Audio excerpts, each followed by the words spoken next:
ஒரு இரவு தெருவில் ஒரு இனவிசிபிள் மனிதன் தனது மிளிரும் காலடியுடன் பயணிக்கிறான். வீட்டின் கதவுகள் தானாக திறக்கின்றன. காகிதங்கள் காற்றில் பறக்கின்றன. அனைவரும் அதிர்ச்சியடைகிறார்கள்.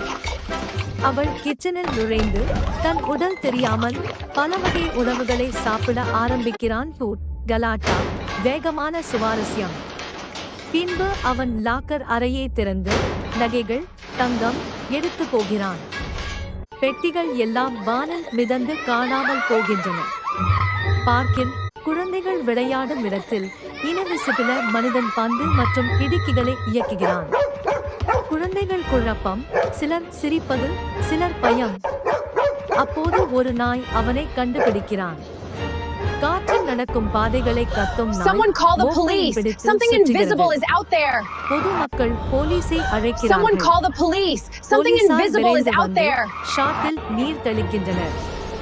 முடிவில் இனவிசிபிள் மனிதன தோன்றி உடனேயே மறைகிறான். மக்கள் மற்றும் போலீசாரை அதிர்ச்சியில் விடுகின்றான்.